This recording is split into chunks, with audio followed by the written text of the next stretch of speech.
বর্ষার সন্ধ্যা। বিকেল থেকেই ভারী বৃষ্টি হয়ে চলেছে। মাধবপুরের এই একতলা বাড়ির বারান্দায় বসে আছে অতনু, আর ওদিকে ঘরে শুয়ে আছে অতনু স্ত্রী রমা।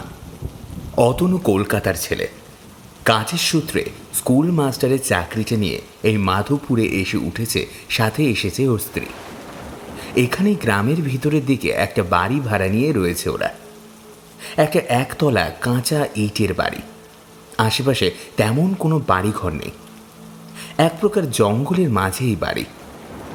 তবে ওদের এই বাড়ির উঠোনের আরেক পাশে রয়েছে একটা বহুদিনের পুরনো অব্যবহৃত রান্নাঘর, আর তার পেছনে রয়েছে একটা বাঁশবাগান। সন্ধ্যার সময় বারান্দা থেকে রান্নাঘরটাকে দেখলে ভারী ভয় করে। সেদিকে তাকিয়েই এতক্ষণ বসেছিল অতনু। বাইরে বৃষ্টির গতিবেগ একটু কমতে দেখে অতনু বলল, বুঝলে রমা, বৃষ্টি খানিকটা কমেছে দেখছি। ঘরের থেকে ছাতাটা দাও তো দেখি। রমা ভিতর থেকে উত্তর দিল, কোথায় কমেছে গো, এখনো তো গুড়ি গুড়ি বৃষ্টি হয়েই চলেছে। আহা, এটা বর্ষাকাল রমা, বৃষ্টি কখনো পুরোপুরি থামে? এইটুকু বৃষ্টি মানুষের প্রতি ভালোবাসা বলতে পারো। সে মানুষকে একটু ঘরে রেখে বিশ্রাম দিতে চায়। ছাড়ো তো তোমার কবির ভাবনা, এখন কোথাও যেতে হবে না। বৃষ্টি পড়ে বাইরে পথঘাট একেবারে জলে ভিজে থাকবে, কোথায় জলকাদায় পিছলে পড়ে কোমর ভাঙবে, তার থেকে বাড়িতেই থাকো তো। রমা, তুমি বুঝতে পারছো না, আমি না গেলে ভুলোর দোকানের চায়ের আসর জমবে না। তাছাড়া আজ শনিবার, সপ্তাহে একটা দিন ভুলোর দোকানে গল্পের আসর বসে। আমি চাই না বৃষ্টির কারণে সেটা মাটি হোক। রমা বুঝল অতনুর সাথে আর কথা বাড়িয়ে লাভ নেই। ও যা ঠিক করে তা না করে ছাড়ে না। রমা খাট থেকে নেমে জানলার পাশে টেবিলের ওপর থেকে ছাতাটা নিয়ে মুখটা উঁচু করতেই থমকে গেল। দেখল বাইরের ঘন কালো অন্ধকারে খোলা জানলার বাইরে ভেসে উঠেছে একটা মেয়ের ভয়ানক মুখ, যার কালো চুলগুলো যেন কাঁধ অব্দি ঝুলছে। মুখটা যেন পুরোটাই আগুনে পুড়ে গিয়েছে। মুখের খানিকটা জায়গা থেকে আগুনে পুড়ে যাওয়া কালো ঝলসানো মাংসগুলো দলা হয়ে ঝুলছে, আর চোখ দুটো সাদা অংশটা কেউ যেন তুলে নিয়েছে। কেবল কেবল কুলির মতো গোল গোল কালো মণি দুটো কোটর থেকে বসানো আছে। এই বীভৎস ভয়ানক দৃশ্য দেখে রমার শরীর বেয়ে একটা শিহরণ খেলে গেল। রমা সাথে সাথে ভয়তে চিৎকার করে ওঠে, পিছনে ফিরে দরজার দিকে দৌড়ে গেল। এই কি হলো গো, চিৎকার করলে যে? অতনুর প্রশ্নের উত্তরে রমা জবাব কি দেবে? তখনও ভয়তে ওর মুখ থেকে কোনো কথা বের হলো না। রমা দৌড়ে দরজা থেকে বেরোনোর আগে আরেকবার জানলার দিকে তাকালো, আর সাথে সাথেই অবাক হয়ে গেল। দেখল জানলার বাইরে সেই বীভৎস মেয়েটার মুখ আর নেই। সেখানে এখন ফাঁকা অন্ধকার বিরাজ করছে। কি হলো, আমি কি তাহলে ভুল দেখলাম? একটু আগে তো ওখানে ওই বীভৎস মুখটা ছিল, কিন্তু তাই যদি হয় তবে এর মধ্যে কোথায় গেল মুখটা? কি হলো, ওভাবে চিৎকার করলে যে? ও ও কিছু না, ওই একটা আরশোলা জানালা থেকে উড়ে গায়ে এসে বসেছিল। আর তুমি তো জানো আমার আরশোলা দেখলে কত ভয় লাগে, গাটা পুরো একবারে খিনখিন করে। অতনুকে এখন বললে ঠিক হতো না, আর কী বা বলতাম। ও কি এই কথা বিশ্বাস করতো? বরং তার পরিবর্তে ভাবতো আমি ওকে যেতে দেব না বলে এরকম বাধা দিচ্ছি। তাছাড়া ওটা হয়তো আমার মনের ভুলই হবে। সত্যি তুমিও না? দাও দাও, ছাতাটা দাও তো দেখি। রমা ওর হাতে ধরা ছাতাটা এগিয়ে দিয়ে বলল, সাবধানে যেও, আর বৃষ্টি হয়েছে, পথ কিন্তু পিছল থাকবে। তাড়াতাড়ি ফিরে এসো, ঝড় বাদলের রাতে বেশিক্ষণ বাইরে থেকো না। অতনু সম্মতি জানিয়ে ছাতাটা মেলে ধরে বৃষ্টি ভেজা স্যাঁতস্যাঁতে মাটির পথ ধরে সামনের দিকে এগিয়ে গেল। খানিক্ষণ পর জলকাদা ভরা পথের ওপর দিয়ে হাঁটতে হাঁটতে অতনু গিয়ে পৌঁছালো ভুলোর চায়ের দোকানের সামনে। একটা বিশালাকার বটগাছের নিচে টিনের চাউনি দেওয়া একচালা একটা চায়ের দোকান। দোকানের ভিতরে চারটে আধ ভাঙা বেঞ্চি পাতা। হ্যারিকেনের হলদে আলোতে প্রতি শনিবার এখানেই ওদের চায়ের আসর বসে। অতনু বাদেও আরও 3 জন শিক্ষক এই চায়ের আসরে আসে। তারা সবাই অতনুর থেকে বয়সে বড়। তাদের মধ্যে বাংলার শিক্ষক বিনয়দার বয়স প্রায় 50, আর সেই গল্প বলে ওদেরকে। অতনু প্রথমে ওদের সাথে আপনি আপনি করেই কথা বলতো, কিন্তু তাদের ঘোর মানা রয়েছে। আপনি বলার থেকে তুমি বলা বেশি ভালো, তাতে নাকি নিজের মানুষ মনে হয়। এই বিনয়দার মতে তার বলা সব গল্পগুলোই নাকি এক একটা বাস্তব ঘটনা। তবে দেখাই যাক বিনয়দা আজকের এই বৃষ্টির দিনে কিসের গল্প বলে। হ্যালো এভরিওয়ান, আমি দিবেন্দু দাস রয়েছি আপনাদের সাথে। বঙ্গকথা চ্যানেলের সকল গল্পগুলোকে শুনতে আজই ঝটপট সাবস্ক্রাইব করে ফেলুন আমাদের ইউটিউব চ্যানেলকে। আজ আপনারা শুনবেন সৌমেন সিংহ রায়ের কলমে একটি গ্রাম বাংলার ভয়ের গল্প, বৃষ্টির রাতে চায়ের দোকানে। অতনু গিয়ে দোকানে ঢুকতেই ভুলো বলল, অতনুদা চলে এসেছো? যাও যাও ভিতরে গিয়ে বসো, বাকিরাও চলে এসেছে। অতনু এসেছো? তোমার কথাই হচ্ছিল। ভেবেছিলাম তুমি হয়তো বৃষ্টি দেখে আজ আর আসবে না। অতনু একগাল হেসে বেঞ্চির উপরে বসতে বসতে বলল, আরে আমি না আসলে তোমাদের গল্প জমবে কি করে? তাছাড়া এই বৃষ্টির সন্ধ্যাটা গরম চায়ের সাথে বিনয়দার বলা ভূতের গল্প ছাড়া কি আর জমে? হ্যাঁ, তা যা বলেছ। এই ভুলো, 4টে চা নিয়ে আয় তো। আসছি মাস্টার মশাই। এরপর ভুলো 4টে চা নিয়ে আসলো। বিনয়দা গরম চায়ে একটা চুমুক দিয়ে অতনুর দিকে ফিরে বলল, একটা সত্যি কথা বলবে অতনু? হ্যাঁ বলবো না কেন? তোমরা যে বাড়িটাতে ভাড়া রয়েছো, সেটাতে কখনো কোনো অস্বাভাবিক ঘটনা লক্ষ্য করেছো? কেন বলো তো? তাছাড়া অস্বাভাবিক ঘটনা বলতে কি তুমি ভূতের কথা বলছো? দেখো বিনয়দা, আমি ভূতের গল্প শুনতে ভালোবাসি ঠিকই, তার মানে এই নয় যে ভূত নামক অদৃশ্য প্রাণীকে বিশ্বাস করতে হবে, এই কথার তো মনে হয় কোনো মানে নেই, তাই না? বিনয়দা অতনুর কথাটাতে পাত্তা না দিয়ে বলল, তোমাদের বাড়ির উঠোনের শেষে ওই রান্নাঘরটা দেখেছো? রান্নাঘরের কথাটা শুনে অতনুর একটু অদ্ভুত লাগলেও অতনু বলল, হ্যাঁ দেখেছি।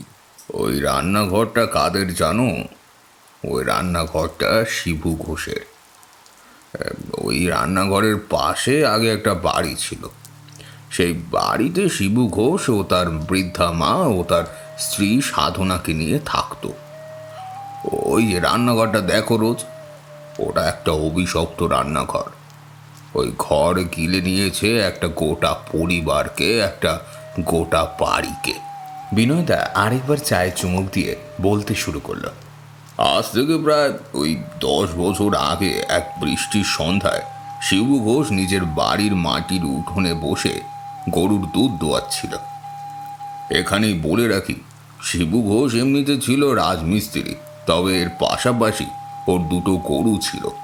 তাদের দুধ বেচে আর কাজ করে যা আয় হতো তাতে ওদের 3 জনের সংসার চলতো।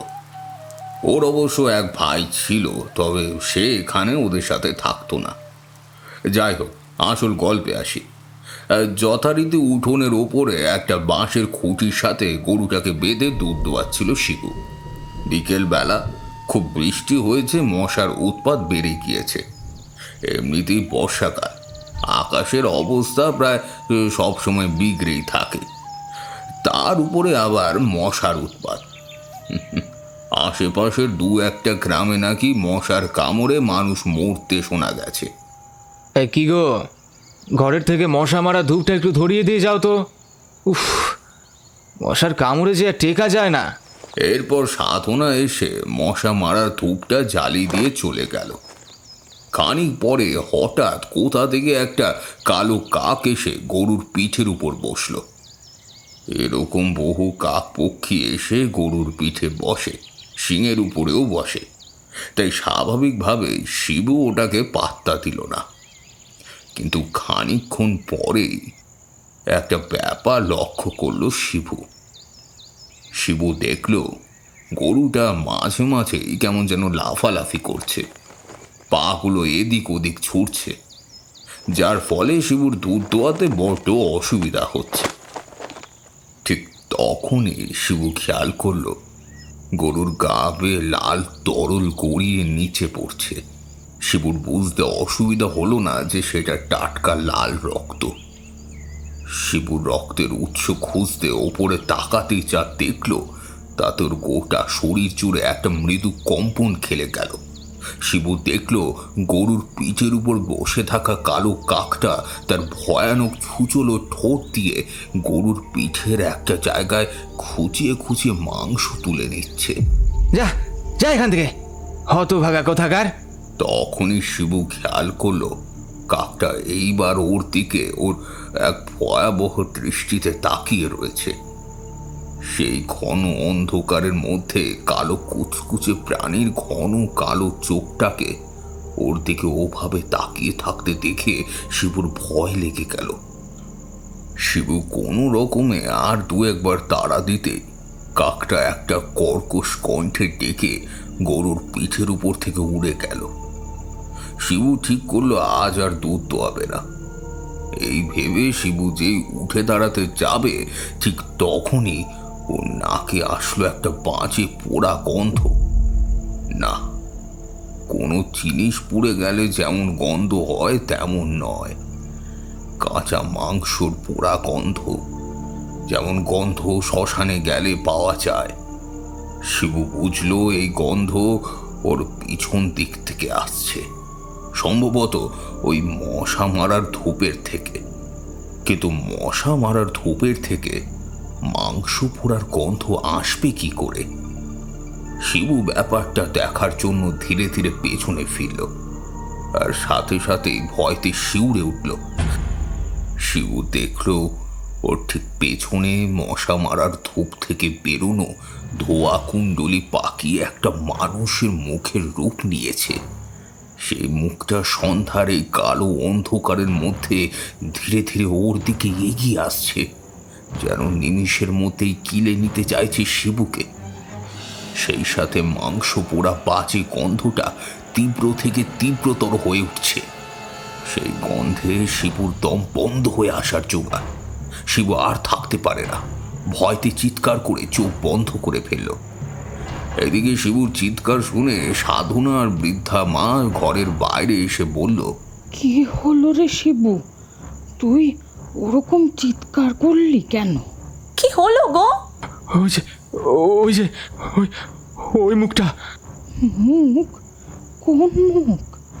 কি বলছিস কি? শিবু ভাবলো তাহলে কি ওরা ওই মুখটাকে দেখতে পাচ্ছে না, কিন্তু তা কি করে হয়? শিবু ধীরে ধীরে চোখ খুলে সামনে তাকিয়ে অবাক হয়ে গেল। কোথায় সেই কুণ্ডলি পাকানো ধোয়ার মুখের অবয়ব? সেখানে যে এখন আর কিচ্ছু নেই। কিন্তু এরপর শিবু নিচে মশা মারা ধূপের দিকে তাকিয়ে দেখল সেটা অন্যদিনের মতো স্বাভাবিকভাবেই চলছে। কি হলো? কিছু বলছো না যে? না না, কিছু না, তোমরা ভেতরে যাও। এমন সময় পাশের একটা গাছের ডালের ওপর থেকে ওকে ব্যঙ্গ করার জন্যই হয়তো কালো কাকটা আবার কর্কশ গলায় ডেকে উঠল।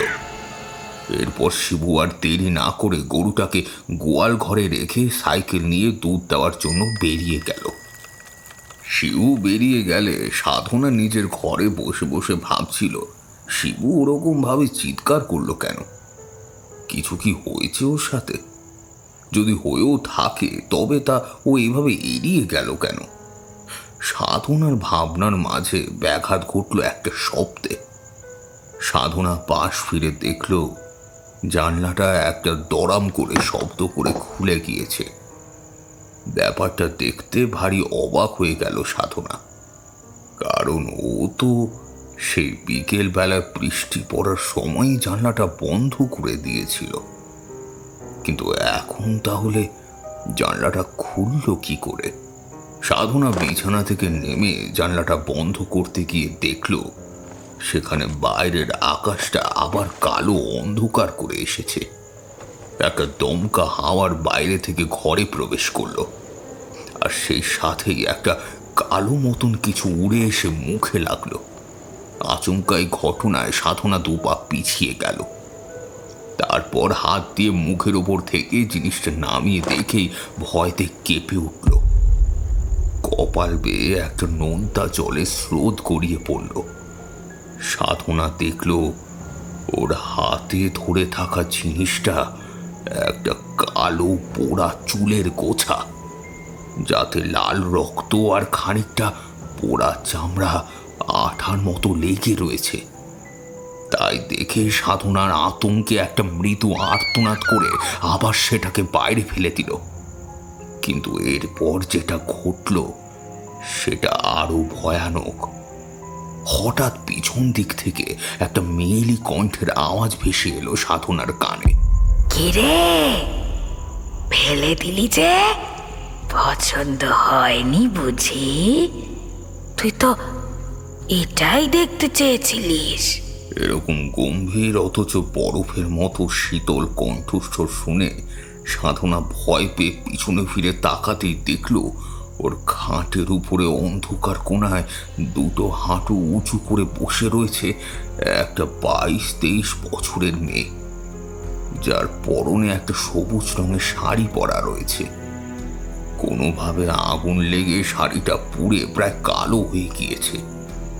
মেয়েটার গোটা শরীর যেন আগুনে ঝলসে গিয়েছে। নিজের খাটের উপর মেয়েটাকে ওভাবে বসে থাকতে দেখে সাধনা ভয় পেয়ে গেল। তারপর দরজার দিকে তাকিয়ে দেখল দরজাটা ভিতর থেকে ভেজানো রয়েছে। তাহলে মেয়েটা ঘরে ঢুকলো কি করে? আর তাছাড়া কে এই মেয়ে? কে কে তুমি? আর আমার ঘরের মধ্যে ঢুকলে কি কি করে? সাধনার প্রশ্ন শুনে মেয়েটা একটা বিদঘুটে হাসি হাসল, যে হাসি কোনো মানুষের হতে পারে না, যে হাসির শব্দ শুনলে বুকের ভেতরটা অবধি ভয়তে কেঁপে উঠতে বাধ্য হবে।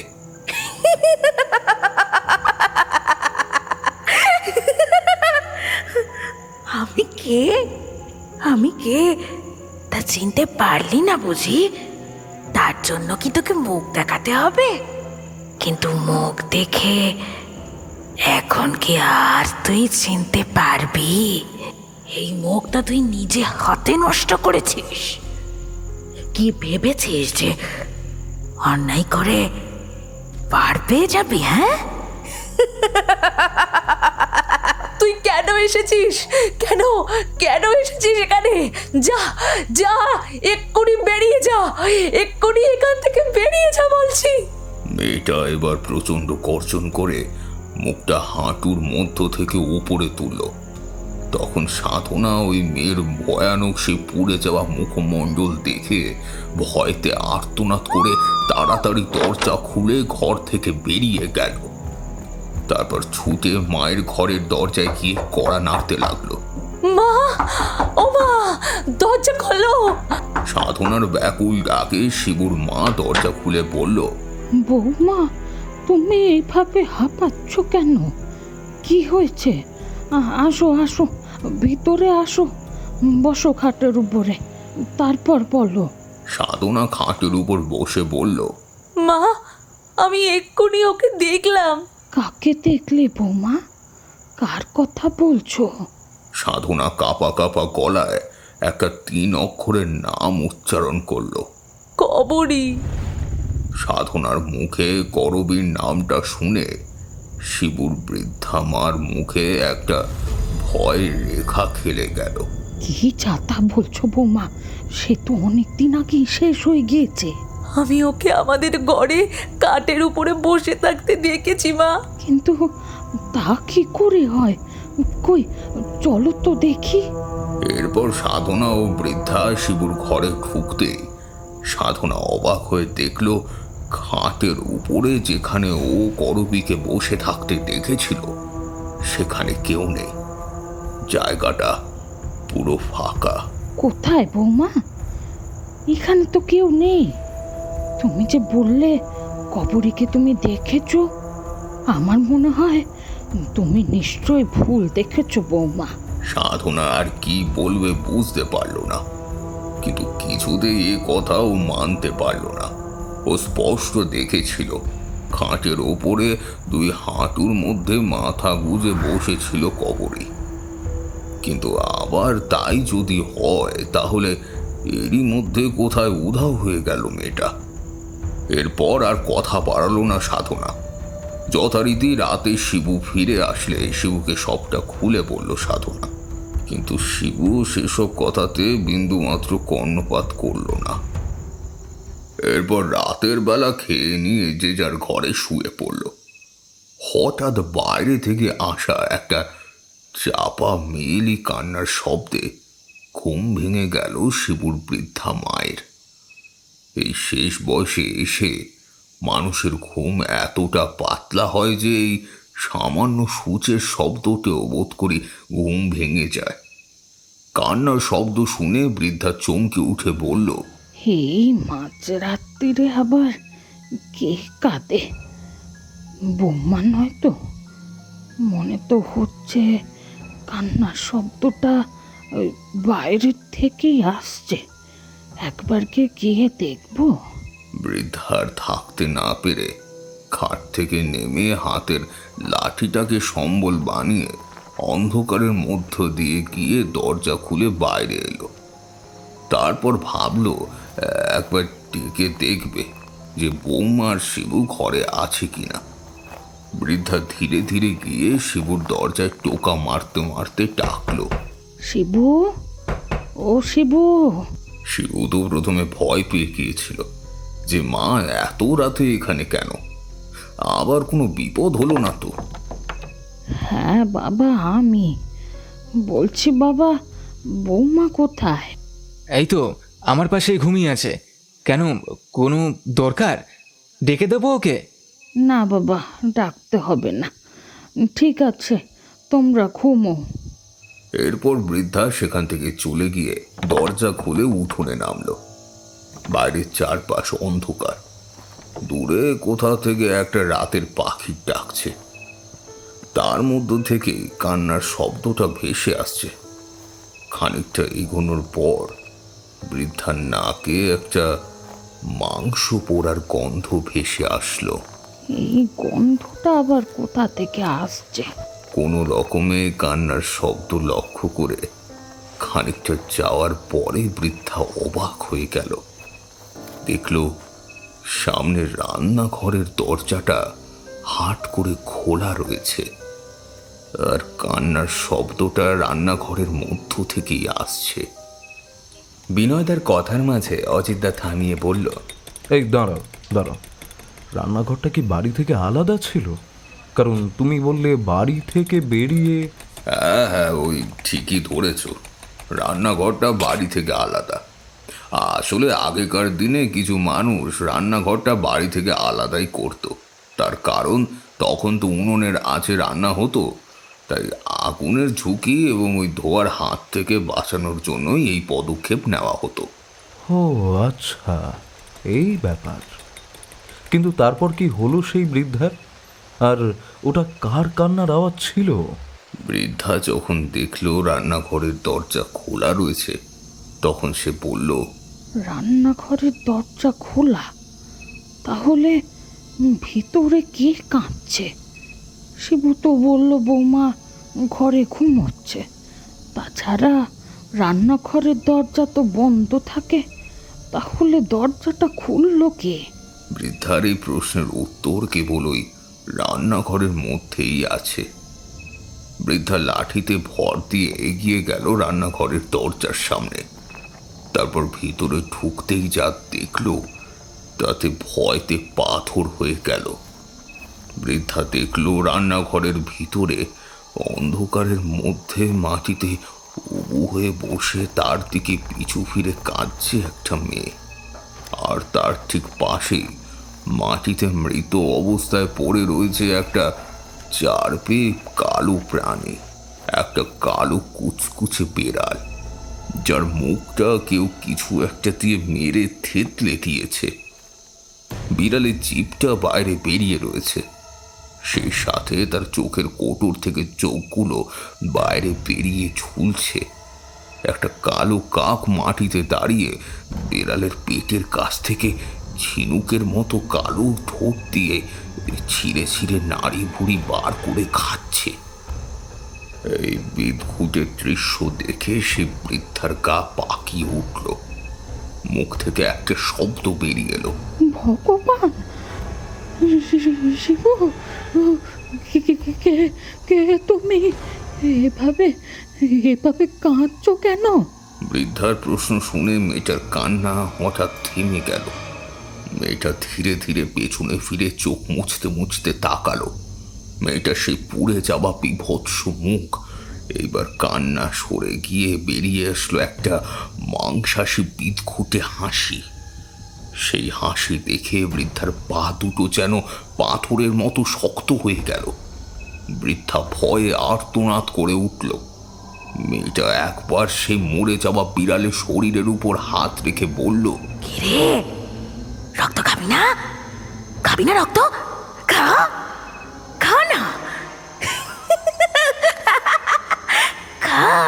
কথাটা বলেই সেই মেয়েটা এক ভয়ানক হাসি হেসে উঠল। আর তারপরে ঘটে গেল এক নারকীয় দৃশ্য। বৃদ্ধা দেখল মাটিতে পড়ে থাকা মরা কালো বিড়ালটা ওই অবস্থাতেই উঠে দাঁড়িয়েছে। তার থ্যাতলানো মুখটা থেকে রক্ত গড়িয়ে পড়ছে। তার একটা চোখ বাইরে বেরিয়ে ঝুলছে, আর একটা চোখে ঘোলাটে জল জলে দৃষ্টি তার দিকে ভয়ানকভাবে তাকিয়ে আছে, যেন সেই দৃষ্টি দিয়ে কোনো এক নারকীয় মুহূর্তের কথা বৃদ্ধাকে মনে করিয়ে দিতে চাইছে। ক্ষণিকের জন্য বৃদ্ধার চোখে ভেসে উঠল একটা পুরনো অতীত, আর তারপরেই তার গোটা শরীর জুড়ে একটা ভয়ের শীতল শিহরণ খেলে গেল। ওই ভগ্ন প্রায় চিহ্ন শরীর নিয়ে কালো বিড়ালটা তেড়ে আসতে লাগলো তার দিকে।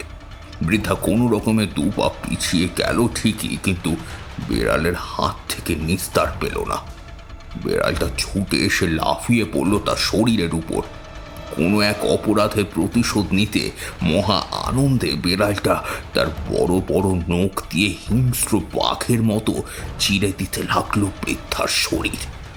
বৃদ্ধা যন্ত্রণায় চিৎকার করে উঠতে গেল, কিন্তু তার আগেই বিড়ালটা সেই বড় বড় নখ তার গলাতে এভার ওভার করে চিড়ে দিল। পরদিন সকালে রান্নাঘর খোলা দেখে সাধনা ভেতরে গিয়ে আর্তনাদ করে উঠল। মা! সাধনার চিৎকার শুনে শিবু এসে রান্নাঘরের ভেতরে দেখতেই সেও প্রায় আর্তনাদ করে উঠল। ওরা দেখল উনুনের পাশে মাটির উপরে পড়ে রয়েছে বৃদ্ধা মায়ের মৃতদেহ, যার গোটা শরীরে বড় বড় নখের আঁচড়। গলার কাছটায় কাটা একটা দাগ রয়েছে, সেখান থেকে লাল রক্ত বেরিয়ে মাটিকে ভিজিয়ে দিয়েছে। নিজের মায়ের এভাবে ভয়ানক নৃশংস মৃত্যু দেখে শিবু ভেঙে পড়ল। সেই সাথে সাধনার মনের অবস্থাও শোচনীয়। এরপর সারাটা দিন কোনো রকমের দুঃখ আর ব্যস্ততার মধ্যেই কাটল। যথারীতি সন্ধ্যাবেলা শিবু আর সাধনা ঘরে বসে রয়েছে। জানো, মা কাল রাতে একবার তোমার খোঁজ করছিল। তখন যদি জানতাম মায়ের আজ এই অবস্থা হবে, তাহলে মাকে নিজের কাছেই রেখে দিতাম। মা তো তখন আমাকেও কিছু বলল না, নাহলে মায়ের সাথে আমিও বাইরে গিয়ে দেখতাম। কিন্তু আর বলতে পারল না। দুঃখ আর হতাশা মিশ্রণে একটা দীর্ঘশ্বাস ছাড়ল শিবু। সাধনা জানে এই ঘটনার পেছনে কে দায়ী, কিন্তু এই অসময়ে তখন আর সেখানে সাধনা মুখে আনলো না। কথাটা ঘোরানোর জন্য সাধনা বলল, তোমার ভাইয়ের আসার কথা আছে না? কখন আসবে সে? হ্যাঁ, এই তো সময় প্রায় হয়ে এসেছে। বলেছিল সন্ধ্যা নাগাদ পৌঁছে যাবে। সন্ধ্যা তো হয়েই গেল। আচ্ছা, তুমি বসো, আমি বরং ওদিকে জল নিয়ে আসি। এই কথা বলে সাধনা ঘর থেকে বেরিয়ে গেল। সাধনা বেরিয়ে গেলে শিবু খাটের উপর বসে বালিশে হেলান দিয়ে মায়ের ছবিটার দিকে তাকিয়ে মায়ের কথা ভাবতে লাগলো। ওদিকে সাধনা ঘর থেকে বেরিয়ে জল নিয়ে এসে রান্নাঘরের দিকে রাখতে গেল। ঠিক এমন সময় ও দূর থেকেই দেখতে পেল রান্নাঘরের দরজা বন্ধ রয়েছে, অথচ ভিতর থেকে বাসনপত্রের টুংটাং শব্দ ভেসে আসছে। কি ব্যাপার? দরজা বন্ধ, তাও ভিতর থেকে বাসনপত্রের শব্দ আসছে। কিন্তু এটা কি করে সম্ভব? কে রয়েছে ভিতরে? কথাটা ভেবে সাধনা ধীরে ধীরে সাবধানে এগোতে লাগলো। হঠাৎ নিচের দিকে চোখ যেতেই ও থমকে দাঁড়িয়ে পড়ল। যা দেখল তাতে ওর বুকের রক্ত হিম হয়ে গেল। সাধনা দেখল খানিকটা দূরে মাটির ওপর দিয়ে একটা রক্তমাখা পায়ের ছাপ রান্নাঘরের দিকে চলে গিয়েছে। রক্ত? কার রক্ত? পায়ের চাপটা তো রান্নাঘরের দিকেই গিয়েছে। কে রয়েছে রান্নাঘরে? সাধনা কোনো রকমে ভয়ে ভয়ে গিয়ে দেখলো রান্নাঘরের সামনে। তারপর বলল, কে আছো ভিতরে? কে আছো? কোনো উত্তর আসলো না, বরং বাসনের টুংটাং শব্দটা হঠাৎ করেই যেন থেমে গেল। সাধনা কিছুই বুঝতে পারল না। মনের ভিতরে থাকা কৌতূহলটা আরো বেড়ে গেল। সাধনা দরজা খুলে ভিতরে প্রবেশ করতেই একটা কালো বেড়াল আচমকা ডেকে উঠে এমন ভাবে ওর পায়ের ফাঁক দিয়ে বেরিয়ে গেল, যার জন্য হাতে ধরা জলের বালতিটা মাটিতে পড়ে গেল। এরপর সাধনা কোনো রকমে নিজেকে সামলে ভেতরে ঢুকতেই ভয়তে একটা চাপা আর্তনাদ করে গেল। দেখলো ওর বালতি থেকে রান্নাঘরের মাটিতে যেটা পড়ে গিয়েছে সেটা জল নয়, টাটকা লাল রক্ত। রক্তের সেই লাল স্রোতে ভিজে গিয়েছে রান্নাঘরের মাটি, আর মাটির উপরে ছড়িয়ে ছিটিয়ে পড়ে রয়েছে বাসনপত্র। কিছু বাসনপত্র আবার শূন্যে ভাসমান অবস্থায় রয়েছে। সেই সাথে উনুনটা দাউ দাউ করে চলছে। এই দৃশ্য দেখে সাধনা শিউরে উঠল, কিন্তু রান্নাঘরের এই অবস্থা করলো কে? আর উনুনটাই বা জ্বালালো কে? আর ওই পায়ের ছাপটাই বা কার? এইসব কথা ভাবছিল এমন সময় হঠাৎ ওর কাঁধের উপরে এসে পড়ল একটা হাতের গরম স্পর্শ। সাথে সাথে কাঁধের কাছটা গরম হয়ে উঠল। একটা গরম মাংসের হাতের উপর রাখলে যেমন পুড়ে যায়, ঠিক সেরকম নিজের অজান্তেই সাধনার মুখ থেকে বেরিয়ে এলো। কে? পিছন থেকে একটা মেয়েলি গলার স্বর ভেসে আসলো। কে আবার? আমি কবরে। নামটা শোনা মাত্রই সাধনার কপাল বেয়ে একটা নোনতা জলের স্রোত গড়িয়ে পড়ল। বুকের ভেতরে একরাশ ভয় এসে বরফের মতো জমাট বাঁধল। কবরে? সাধনা ধীরে ধীরে পেছনে ফিরে তাকালো, আর প্রায় ভয়তে দুপা পিছিয়ে গেল। দেখলো ওর পেছনে দাঁড়িয়ে রয়েছে কবরী, যার শরীরটা আগুনে পুড়ে ঝলসে গিয়েছে। হাত ও মুখের খানিকটা অংশ থেকে পোড়া মাংসের দলা ঝুলে পড়েছে আঠার মতো। তুই এখানে কেন এসেছিস? তোদেরকে শেষ করতে, তোদের সব কটাকে শেষ করতে। সব কটাকে মারবো আমি, সব কটাকে। মনে পড়ে আজকের দিনেই তোরা আমাকে এই রান্নাঘরটায় পুড়িয়ে মেরেছিলিস? মনে পড়ে? সাধনা কিছু বলতে গিয়েও বলতে পারল না। ওর মুখ থেকে কোনো শব্দ বের হতে চাইল না। মনে হলো চোখের সামনে একটা কালো অতীত যেন আবার ফিরে আসতে চাইছে, কিন্তু এইবার সেই অতীত আর ওর পক্ষে নয়, বরং ওকে গ্রাস করে নিতে চায়। কবরীর ভয়াবহ বিভৎস মুখের দিকে তাকালো সাধনা। তারপর মনের সব জোরটুকু এক জায়গায় এনে চিৎকার করে বলল, বাঁচাও, বাঁচাও আমাকে, বাঁচাও, বাঁচাও। বাঁচাবে?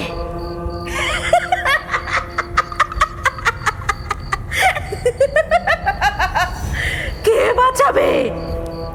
আজ আর কেউ বাঁচাতে পারবে না তোকে, কেউ না। কথাটা বলেই কবরী রাগে গর্জে উঠল। তারপর ওর দিকে এগিয়ে আসতে লাগলো। সাধনা চিৎকার করে বাঁচানোর জন্য প্রার্থনা করতে লাগলো, যেমনটা মানুষ মৃত্যুকে চোখের সামনে দেখলে করতে থাকে। কিন্তু সাধনার সেই কাতর চিৎকারকে ঝাঁপিয়ে গেল কবরীর ভয়ানক অট্টহাসি। সেই হাসির শব্দের সাথে মিলিয়ে গেল কাকের কর্কশ ডাক। তারাও যেন খাবারের সন্ধান পেয়ে উড়ে একেবারে রান্নাঘরের ছাদের উপরে এসে বসেছে। এদিকে সাধনার চিৎকারে শব্দ শুনে ঘরের মধ্যে থাকা শিবু চমকে উঠল। কি হলো? সাধনার চিৎকার না? ওর আবার কি হলো?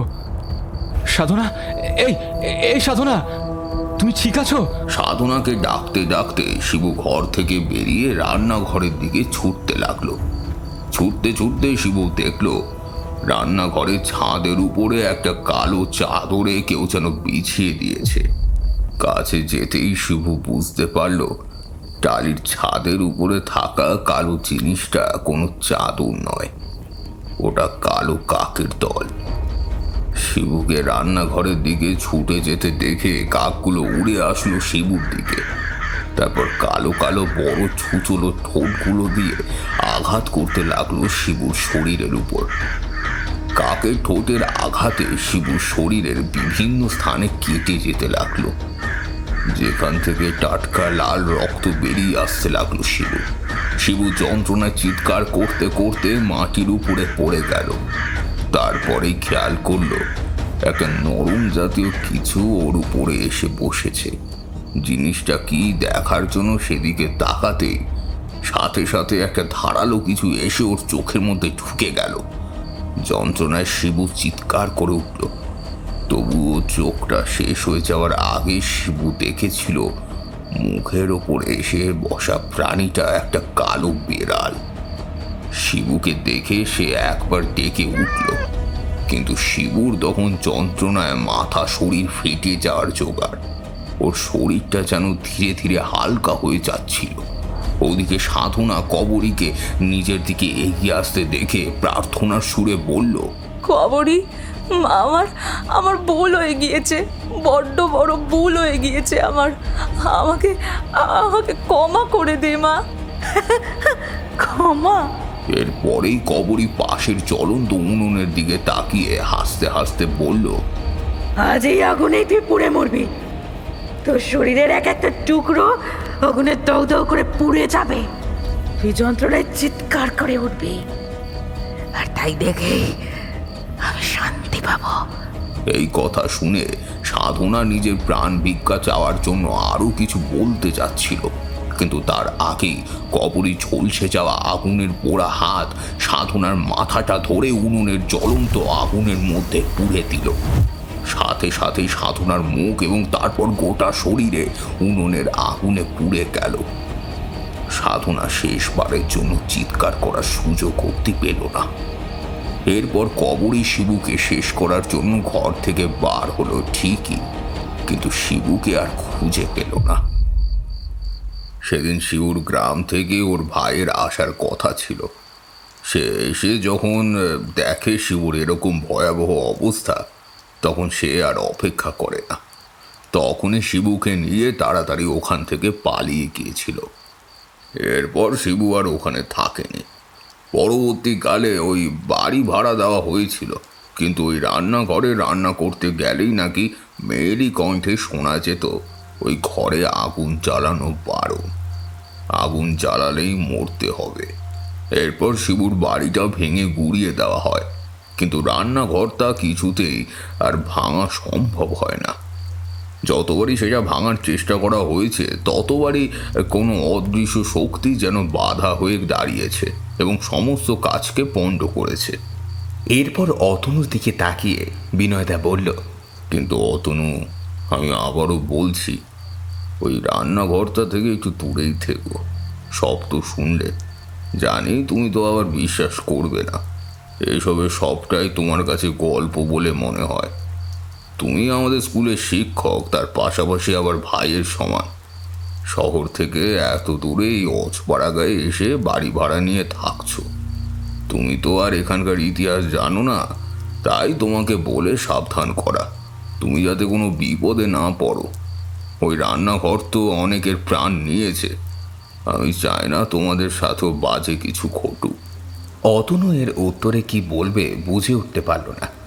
মনে মনে ভাবল, এরকম একটা ঘটনা কি আদেও বাস্তবে ঘটে? কিন্তু সত্যি যদি হয়, তাহলে তো বাড়ি গিয়ে আগে রমাকে সাবধান করতে হবে। ও বাড়িতে একা থাকে, গল্প হোক আর যাই হোক, যে সে বিপদে পড়ার থেকে সাবধানে থাকা যতই হোক। এখানে ওদের দেখার কেউ নেই।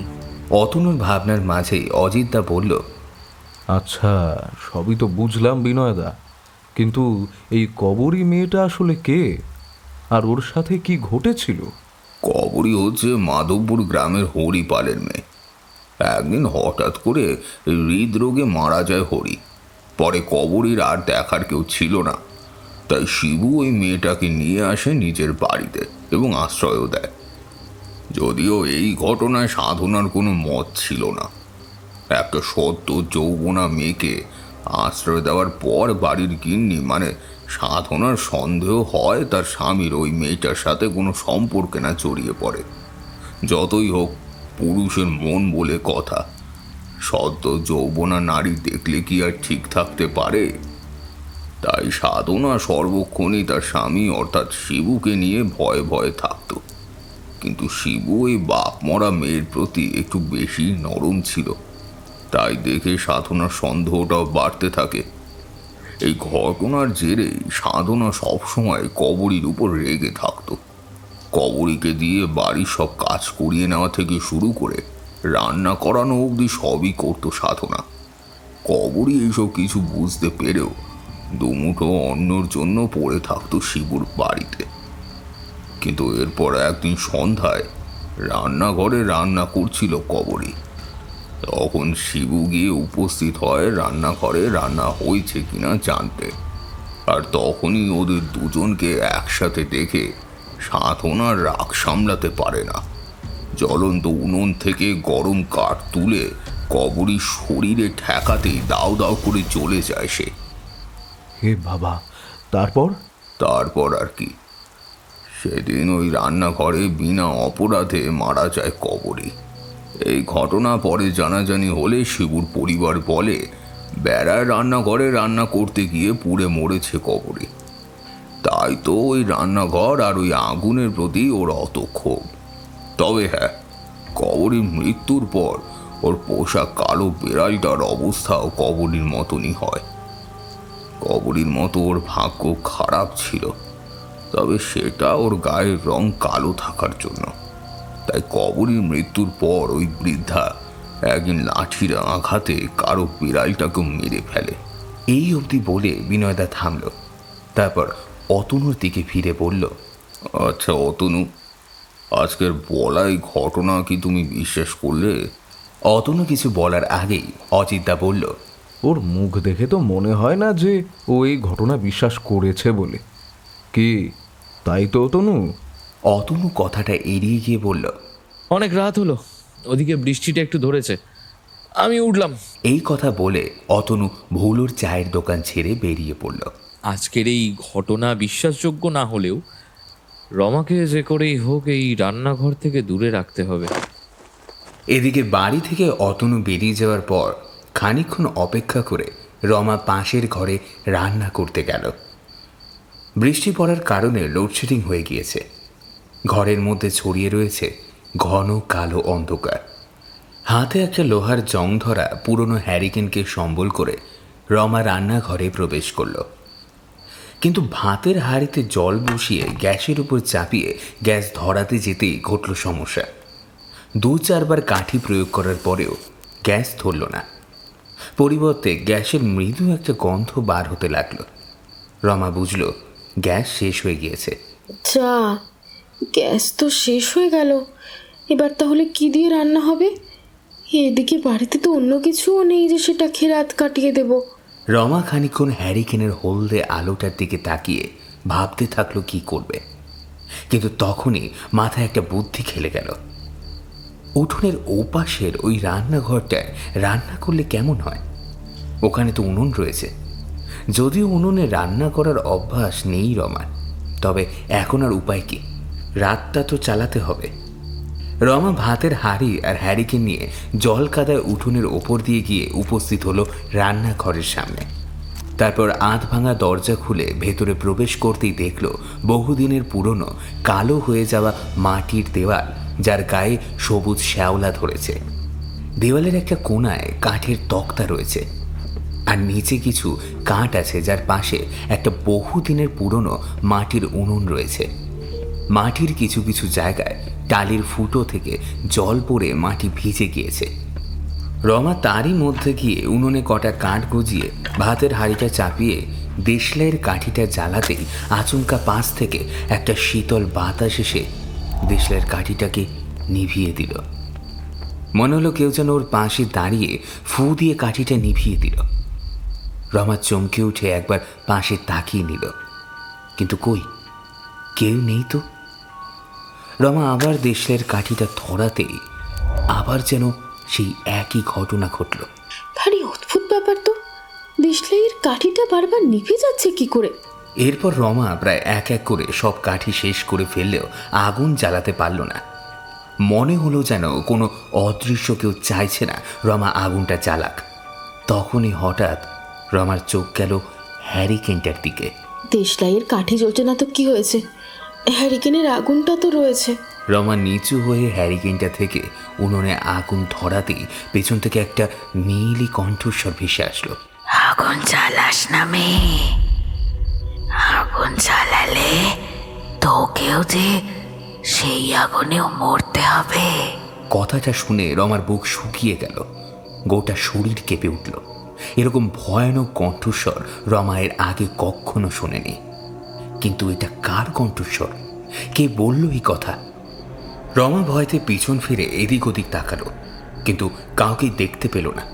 তখনই পাশের হ্যারিকেনের হলদে আলোতে রমা দেখল মাটির দেওয়ালে কার যেন কালো ছায়া পড়েছে। না, মানুষের ছায়া নয়, কোনো চার পায়ে প্রাণীর। রমা পাশ ফিরে তাকাতেই দেখল দুটো জ্বলন্ত গোল চোখ ওর দিকে ভয়ানক দৃষ্টিতে তাকিয়ে রয়েছে। তাই দেখে রমার শরীরটা কেঁপে উঠল। তারপর সেই চোখ দুটো অন্ধকার ছেড়ে জ্বলন্ত উনুনের সামনে এসে বসল। রমা দেখল প্রাণীটা একটা কালো বিড়াল, কিন্তু ও এখানে কেন বসল? রমা বিড়ালটাকে তাড়ানোর চেষ্টা করলেও বিড়ালটা কিছুতেই গেল না, ঠাই হয়ে বসে থাকলো। হয়তো ভাবছে ওর জন্য খাবারের ব্যবস্থা করা হচ্ছে। কিন্তু রমা তো আর জানে না ওর খাবারটা ঠিক কি, তাজা লাল রক্ত। এরপর একটা ব্যাপার খেয়াল করলো রমা, জ্বলন্ত উনুনের মধ্য থেকে কাঠ পোড়ার গন্ধের পরিবর্তে বেরিয়ে আসছে কাঁচা মাংস পোড়ার বাঁজি গন্ধ। ধীরে ধীরে সেই গন্ধ ছড়িয়ে পড়ল গোটা রান্নাঘর জুড়ে। সেই সাথে উনুনের আঁচ থেকে বেরোনো ধোঁয়ায় এক বিষাক্ত গন্ধে রমার গা গুলিয়ে পাকিয়ে উঠল। তার মধ্যেও দেখল উনুনের মধ্যে কাঠের পরিবর্তে চলছে মানুষের পচা কলা শরীরের কিছু অংশ। তাই দেখে আতঙ্কে ও ভয়তে রমার হৃদস্পন্দন বেড়ে গেল। রমা চিৎকার করে উঠল,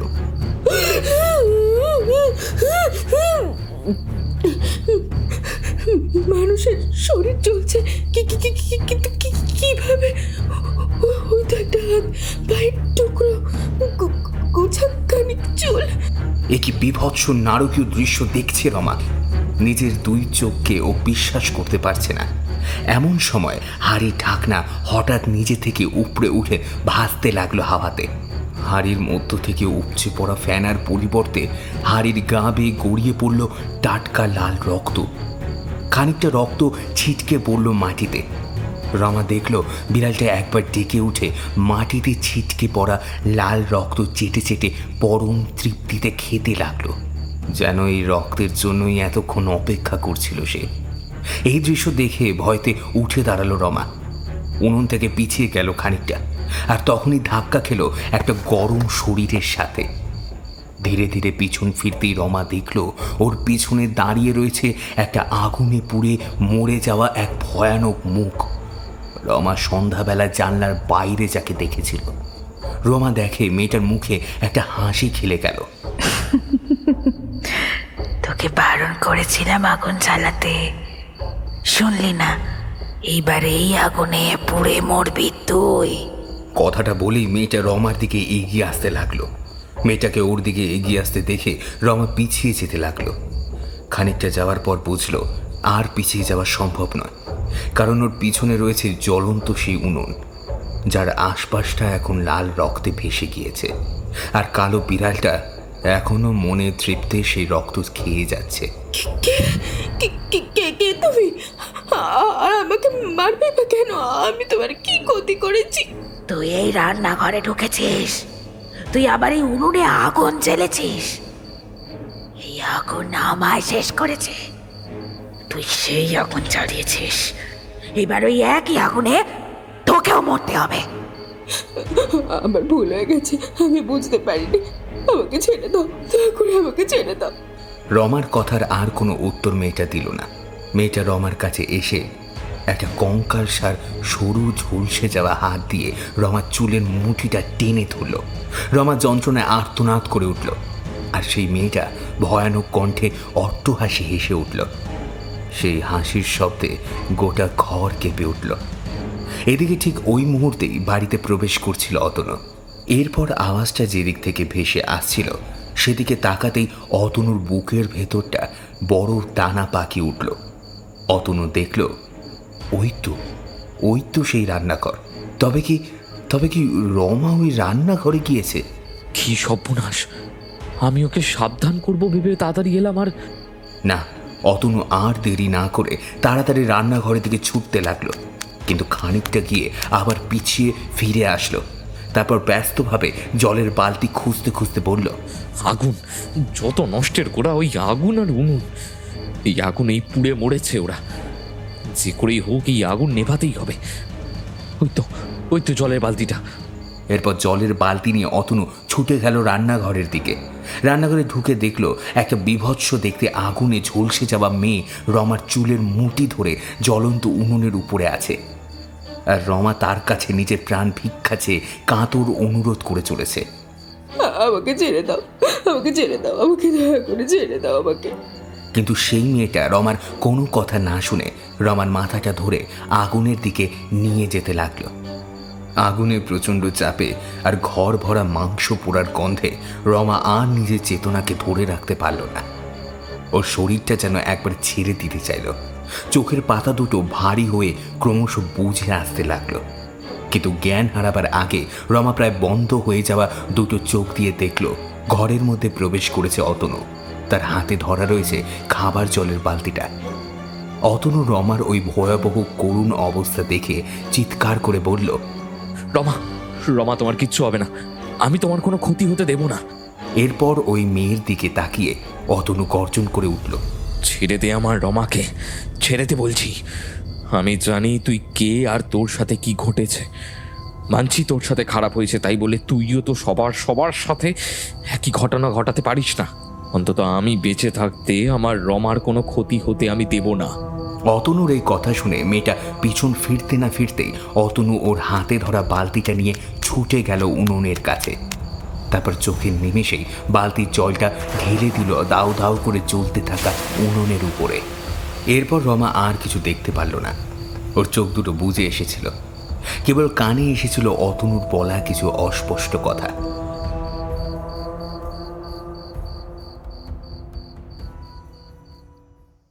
পরে রমার যখন চোখ খুলেছে তখন ওরা অন্য এক বাড়িতে, যেখানে আর কোনো সমস্যা নেই। কিন্তু সেদিনের সেই ভয়াবহ ঘটনার কথাটা রমার মাথা থেকে যায়নি।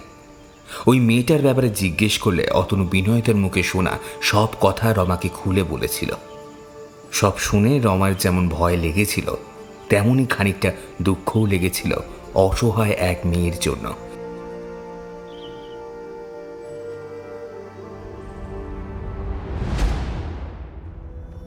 শুনছিলেন সৌমেন সিংহ রায়ের কলমে গ্রাম বাংলার একটি ভয়ের গল্প, বৃষ্টির রাতে চায়ের দোকানে।